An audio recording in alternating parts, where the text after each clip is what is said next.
ምንድነው እግዚአብሔርን የለመንኩት እግዚአብሔር አምላኬ ቀሪ ዘመን ካለኝ በቃ ያንተን እጅ ከሚያየው ከደካሞች ጋራ አብረን ለምን አንሆንም አንተን ከሚያከብሩ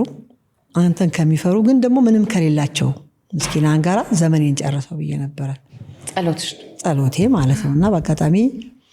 ከዛ አንተን ኢትዮጵያ ታበጽ የሚል እንትን አቋቋም ማለት ነው በጎ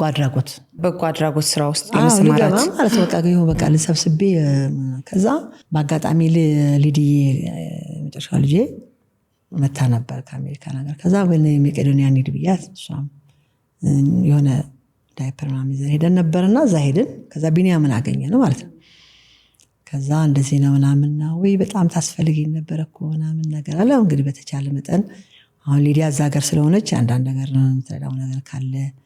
ምናምን ከኔ የተሻለ ምናምን ብዬ ተመካክረን ተሰናብተን ሄድን እና ማታ የመድኃኒዓለም ዕለት ነው ደወለልኝ ስልኬን ወስዶ ነበርና አንቺ አንድ ነገር ላማክርሽ ነበር አለ አቤት ምን ልታስቢኝ ያልኩት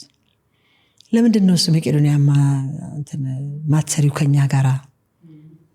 አለ ማለት ነው እና የሆነ ልብሽ ትርትር የሚል ድንቅጥ አልኩና ወይ ቢኒ ዛሬ እኮ መድኃኒዓለም ነውና ራሱን የተናገረኝ በቃ አላማዬ እሱ ነበር ሌላ አያስፈልገኝም ለማንኛውም መተን እንነጋገራለን ብዬ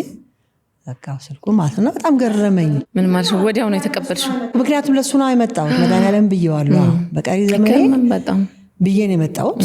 ኦሬዲ ጀምሬዋለሁ ግን እዛ አይደለም በቃ እኔው ብቻ የትኛው ቦታ እንደሆነ አይደለም ያው ያንን በዛ በህጋዊ መንገድ ለመጣ እግዚአብሔር ደግሞ አዘጋጀ አለ እዚህ ጋር እግዚአብሔር ቆሞ ስለ ድሆች ቆሞ ይለምናል ራሱ ለማኝ ነው መድኃኒዓለም ራሱ ተቀባይ ነው ከልጆች ከዛ በረከት እንድታገኝ እግዚአብሔር ፈቅዷል ስለዚህ ምንም አላመጣ አንዴ መድኃኒዓለም ዕለቱ የራሱ ባለቤት ሁለተኛ ምኞቴ ነው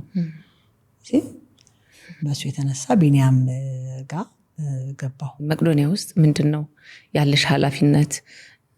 በዚሁ የአንቺ ወዳጆች አድናቂዎች ተከታዮች አንቺ የምታሳኪውን ዓላማ